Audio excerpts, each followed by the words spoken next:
भारत माता की।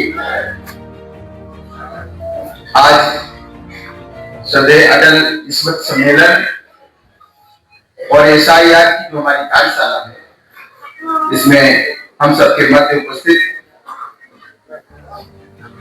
बहुत ही सहज सरल, जिनका हमेशा हमारे जैसे कार्यकर्ताओं के विशेष स्नेह रहता है, ऐसे हमारे बड़े भाई प्रदेश मंत्री आदरणीय शंकरलाल ज्योति जी, जिले के बहुत ही कर्मठ जिलाध्यक्ष आदरणीय सुनील सिंह जी, अभी जिनको आप लोग में सुन रहे थे, इस क्षेत्र के बहुत ही योग्य कर्मठ यशस्वी विधायक आदरणीय अमन गिरी जी, नगर पालिका अध्यक्ष आदरणीय विजय शुक्ला जी, जिला उपाध्यक्ष और जो विश्वविद्यालय से हमारे साथी रहे ऐसे विनोद वर्मा जी, ब्लॉक प्रमुख विजुआ श्रीमान वीरेंद्र भूषण जी, प्रधान जनार्दन गिरी जी, अध्यक्ष पटेल संस्थान गुला श्री राजीव पटेल जी, हेलो, अभी और जो हमारी भाजपा के यहाँ के जो मेन स्तंभ हैं, ऐसे हमारे सभी मंडल अध्यक्षगण आदरणीय धीरेन्द्र सिंह जी, आदरणीय शत्रुघ्न मिश्र जी और श्रीमान संजीव वर्मा जी, और इस एसआईआर की कार्यशाला में जो हमारे अपेक्षित मंडल के शक्ति केंद्र संयोजकगण अभी आएंगे कार्यक्रम में, और इस गोला नगर के सभी विधानसभा के सभी सम्मानित गण, माताएं, बहनें, आप सबका आज बहुत स्वागत है, अभिनंदन है, वंदन। आज इस छोटी काशी के रूप में प्रसिद्ध भगवान भोलेनाथ की नगरी गोला में आके और पार्टी ने जो हमको अवसर किया, इसके लिए पार्टी का भी बहुत आभार और हमारे मुख्य अतिथि आदरणीय शंकरलाल ज्योति जी का भी बहुत आभार, इनके साथ आज मुझे यहाँ साथियों बहुत देर से आकर बैठे हैं, थोड़ा विलंब हुआ हमको, इसके लिए क्षमा प्रार्थी। अभी पूर्व के वक्ताओं ने हमारी पार्टी के विचार हैं, प्रेरणा स्रोत हैं और जिनके विचारों पे जनसंघ से लेके भारतीय जनता पार्टी अभी 21 अक्टूबर को आएगा अपना 2026 का, तो जनसंघ अपने 75 वर्ष पूर्ण कर लेगा। इन 75 वर्षों की यात्रा में अटल जी ने एक पत्रकार के रूप से एक राष्ट्रीय स्वयंसेवक संघ के कार्यकर्ता के रूप में शुरुआत की और जितना जनसंघ का इतिहास रहा, जितना भारतीय जनता पार्टी का इतिहास रहा, कहीं न कहीं अटल जी साल दर साल उस इतिहास के साक्षी रहे। भारतीय जनता पार्टी की स्थापना से लेके और जनसंघ की शुरुआत से लेके 75 वर्ष लगातार जब तक वह जीवित रहे, लगातार उन्होंने इस देश को, पार्टी को, कार्यकर्ताओं को और सामाजिक और राजनीतिक जीवन में अनेक कार्य करके बहुत बड़ा योगदान इस देश को दिया और उसका हमारे देशवासियों ने उनको भारत रत्न देके वापस किया। लेकिन मैं समझता हूं कि वह भारत रत्न से भी बड़े रत्न थे और भारत माता के सच्चे से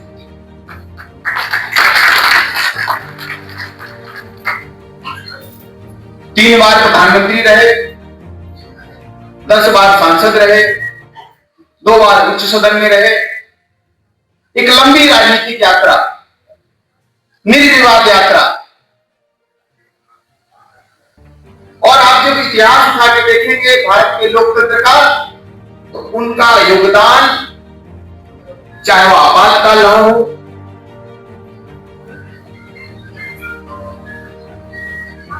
चाहे वह गैर कांग्रेसी प्रधानमंत्री जिसने अपना पूर्ण कार्यकाल किया उसके रूप में रहा हो, चाहे कवि के रूप में रहा हो, चाहे समाजसेवी के रूप में रहा हो, चाहे साहित्यकार के रूप में रहा हो, चाहे पत्रकार के रूप में रहा हो, हर रूप में उन्होंने अपना बेहतर योगदान दिया। हम सब कार्यकर्ताओं के लिए निश्चित ही अटल जी बहुत अनुकरणीय है बहुत श्रद्धेय हैं, हम सबको उनसे निश्चित कुछ न कुछ अपने जीवन में सीखना चाहिए। अटल जी के राजनीतिक जीवन की शुरुआत जनसंघ की स्थापना के साथ हुई। उस समय वो वीर अर्जुन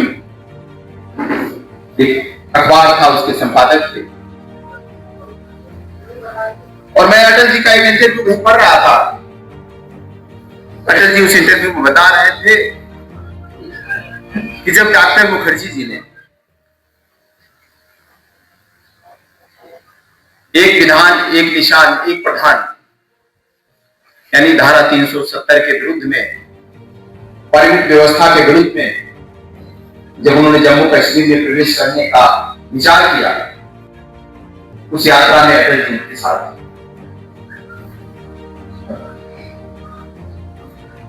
डॉक्टर मुखर्जी जी अपनी यात्रा तय कर रहे थे तो उन्होंने अटल जी को बताया कि कांग्रेस हमारे विचारों के खिलाफ एक बड़ा षड्यंत्र कर रही है, क्योंकि जिन विचारों को लेकर हम चले वह कहीं कहीं सनातनी है, वह कहीं कहीं राष्ट्रवादी है, वह कहीं कहीं हमारी संस्कृत पुनरुत्थान का विचार है। और कांग्रेस कदापि नहीं चाहती थी इन विचारों को भारत में स्थापित होने दिया जाए। तो मित्रों, जब डॉक्टर मुखर्जी जी कठुआ पहुंचे तो उन्होंने कहा, अटल जी आप वापस यहीं से लौट जाओ, हम कांग्रेस के षड्यंत्रों को समझ चुके हैं, हमारे साथ कुछ भी हो सकता है, आप वापस जाइए और इस देश को कांग्रेस के षड्यंत्र के खिलाफ आवाज उठाने के लिए एकत्र करिए। मित्रों, अटल जी वहीं से वापस चले आए और अटल जी उस इंटरव्यू में कह रहे थे कि उसके 42 दिन बाद जब उनको पता चला कि डॉक्टर मुखर्जी जी नहीं रहे तो उन्होंने वहीं से प्रण किया कि मुखर्जी जी के सपनों को पूरा करना है, प्रत्यक्ष राजनीति में वहीं से अटल जी प्रवेश कर गए। कि डॉक्टर मुखर्जी जी देश की आवाज बन रहे थे और जनसंघ की बात को संसद में उठाने के लिए उसमें डॉक्टर मुखर्जी से अच्छा वक्ता कोई नहीं था साथियों। जब अटल जी ने प्रत्यक्ष राजनीति में विचार किया कि डॉक्टर मुखर्जी नहीं रहे तो हमारी बात सदन में कौन उठाए, कांग्रेस के खिलाफ देश को कौन एकत्र करे, जनसंघ ने विचार किया कि अटल जी को सदन में पहुंचाया जाए और अटल जी को 1955 का चुनाव लखनऊ से पार्टी ने चुनाव लड़ा दिया। लेकिन साथियों, जैसा आप सब जानते हो, आम जनमानस के दिमाग पे, दिलो दिमाग पे एक बात छाई हुई थी कि वही कांग्रेस है जिसमें देश को आजाद कराया। हमको उस बात को बताने में कि ये ए और हूं की कांग्रेस है मित्रों, 70 वर्ष लग गए। परिणाम क्या हुआ कि 1955 के उपचुनाव में अटल जी लखनऊ से चुनाव हार गए। 57 का मेन चुनाव आया और फिर अटल जी को लखनऊ से, मथुरा से और बलरामपुर से चुनाव लड़ाया गया, क्योंकि जनसंघ चाहता था किसी प्रकार अटल जी सदन में पहुंचे और हमारी बात को सदन के पटल पे रखें। परिणाम हुआ, अटल जी इस बार बलरामपुर से चुनाव जीत गए और उसके बाद अटल जी लगातार 62 का एक चुनाव हार गए थे। एक चुनाव और था जो इंदिरा गांधी के एसेसिनेशन के बाद 1984 में वहां हार गए थे। अन्यथा अटल जी 13 लोकसभा चुनाव लड़े और 13 में से 10 चुनावों में जीते। मित्रों, एक मंत्र लेके, एक विचार लेके जनसंघ की जो स्थापना हुई थी, आप सबको अटल जी के सुशासन के विषय में आदरणीय विधायक ने बताया। आप सबको मालूम है अटल जी का सुशासन। केवल 2 मिनट विचारों पे बात करेंगे, उसके बाद हमारे और भी वक्ता भी हैं, सबको सुनना है। जनसंघ की स्थापना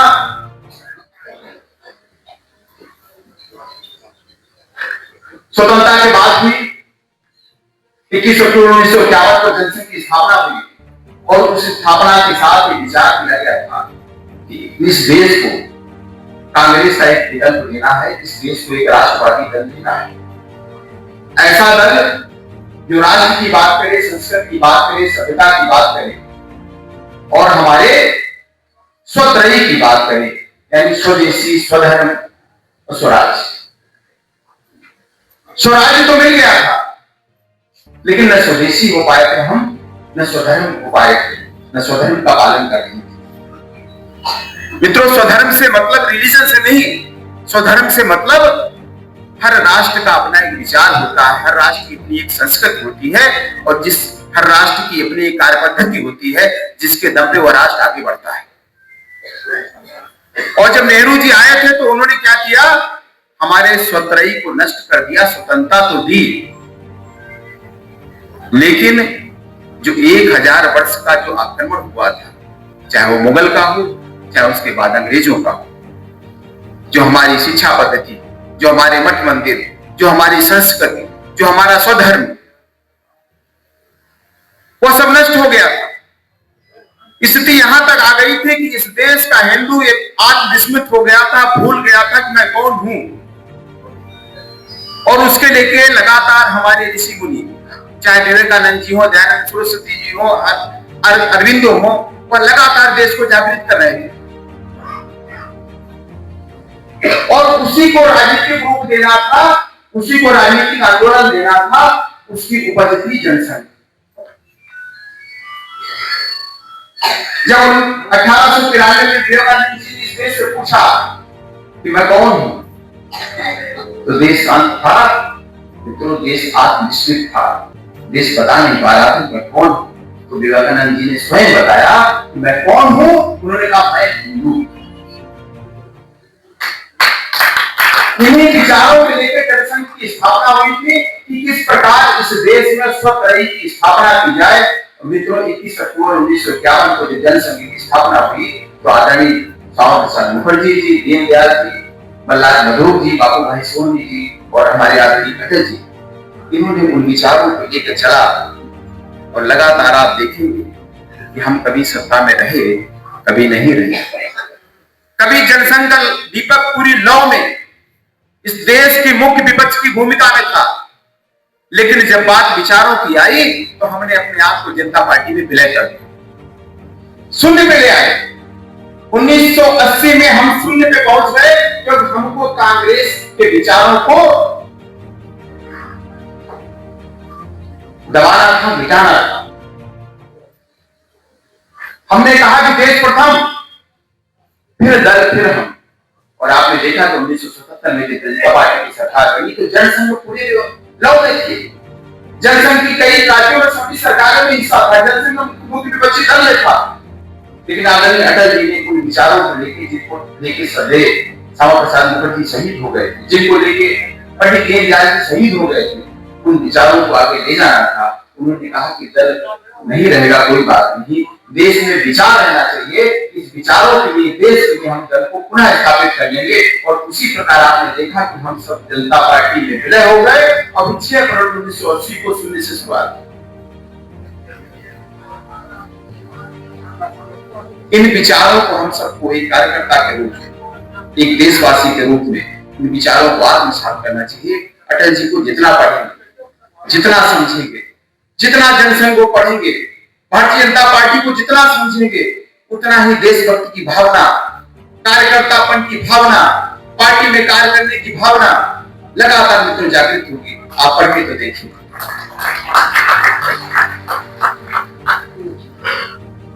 जब जब भी अटल जी को, भारतीय जनता पार्टी के इतिहास को पढ़ता हूं मित्रों, भावुक हो जाता हूं। हजारों हजार कुर्बानियां दी लोगों ने, तब जाके आज हम देश में लगातार केंद्र में सरकार बना पाए और आज 20 से अधिक राज्यों में हमने अपनी सरकार बनाई। उस सबके पीछे आप जैसे हजारों हजार लाखों कार्यकर्ता जो नेतृत्व में, जिनको कोई नहीं जानता, जिन्होंने बूथ पे काम किया, विधानसभा पे काम किया, जिले पे काम किया, और ऐसा ही हमारा लगातार नेतृत्व, चाहे वो श्यामा प्रसाद मुखर्जी जी, चाहे दीनदयाल जी, अटल जी, अडवाणी जी, लंबी लिस्ट है हम लोग पास, नानाजी देशमुख। एक विचार के लिए लगातार जीते रहे। उनका अपना कुछ नहीं था, जो था वह भारत माता की जय कैसे हो, भारत विश्व गुरु कैसे बने, हमारे स्वधर्म की स्थापना कैसे हो, हम कैसे स्वदेशी कहलाए और हम कैसे विश्व गुरु बने, इसके लिए लगातार अपना जीवन खपा दिया।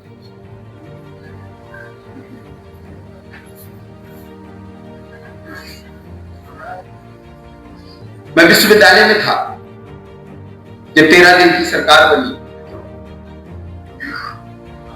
कांग्रेसी हंस रहे थे,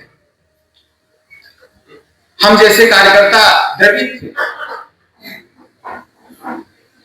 जब 13 महीने सरकार बनी, अटल जी चाहते थे कि एक वोट नहीं कर सकते थे, मैनेजमेंट नहीं कर सकते थे। अटल जी ने कहा नहीं, सिद्धांत स्थापित करना है। जब तक इस देश के कोने कोने से विचार नहीं आएगा, जब तक इस देश के कोने कोने से समर्थन नहीं आएगा, ऐसी जोड़ गठजोड़ वाली सरकार को उन्होंने कहा हम चिमटे से नहीं छुएंगे। और फिर देखा आपने कि किस प्रकार एनडीए एक गठबंधन बनाया, समान विचारधारा के दलों को मिलकर गठबंधन बनाया और एक देश में उदारीकरण के बाद एक गैर कांग्रेसी प्रधानमंत्री के रूप में सुशासन की स्थापना कैसे होती है, देश को विकास के पहिए पे कैसे लाया जाता है, देश को परमाणु संपन्न कैसे बनाया जाता है, देश में संचार क्रांति कैसे लाई जाती है, वह सब अटल जी ने करके दिखाया। देश का कोई भी बच्चा अपनी प्राथमिक शिक्षा से वंचित न रह जाए, सर्व शिक्षा अभियान चला के अटल जी ने इसको साकार किया। ऐसे अनेकों सैकड़ों कार्य अटल जी ने, और जो रह गए उनको आपने देखा, जो नहीं कर पाए, समय बहुत कम था, हम सब भी नहीं जानते थे कि इंडिया शाइनिंग का इतना अच्छा नारा है, देश इतने अच्छे विकास पथ पे है, कहीं कहीं हमारे कार्यकर्ता हम सब अपनी बात को जनता को पहुंचाने में विफल रहे और अटल जी को दूसरा मौका नहीं मिला। लेकिन साथियों, उस विचार पुंज को हम सब ने लगातार जलाए रखा और आपने देखा जब मोदी जी की सरकार बनी 14 में, तो उन सारे वादों को जिनको लेके जनसंघ की स्थापना हुई, उन सारे विचारों को जिनको लेके पंडित दीनदयाल जी ने अपना जीवन खपा दिया,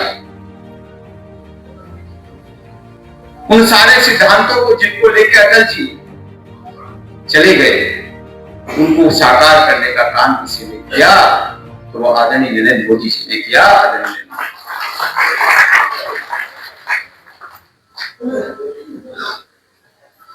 एक बहुत लंबा इतिहास है, बातें करने को घंटों है मित्रों, समय का अभाव है, हमारी भी हम सबको अपना प्रबोधन देंगे।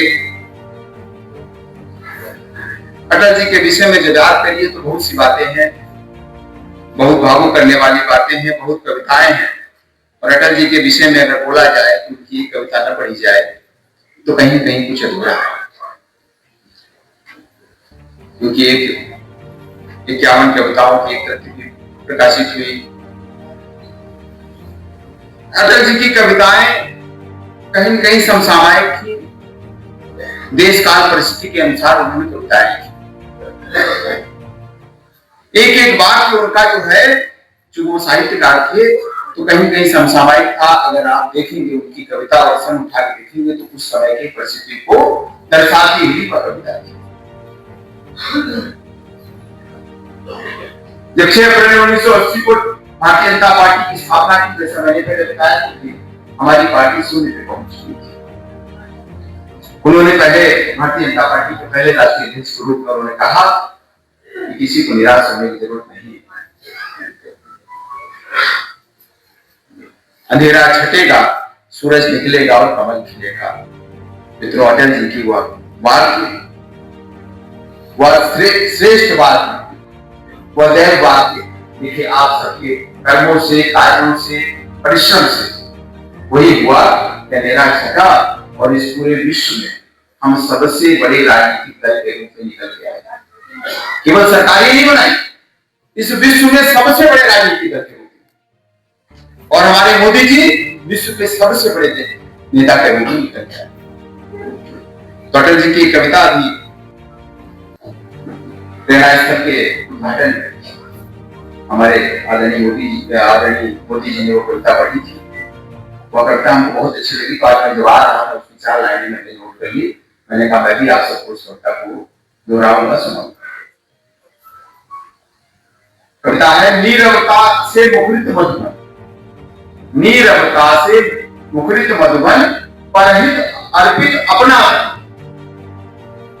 जीवन को सतत आहुति में जलना होगा, गलना होगा, कदम मिलाकर चलेगा, कदम मिलाकर। जब जब कार्यकर्ता अपना एक लंबी यात्रा अपनी है, हमने बताया कि जब 13 दिन की सरकार कभी गिरी होगी तो कार्यकर्ता बहुत उदास होगा। तो ऐसी कविताएं आती थी हम सबको प्रोत्साहन के लिए, जीवन को आगे चलने के लिए, हम सबको प्रेरणा देने के लिए ऐसी कविताएं आती थी लिखते। और उन कविताओं के माध्यम से संगठन को लगातार जीवन बनाने का काम। तो मित्रों, आज के इस पावन पर्व पे अटल जी के शताब्दी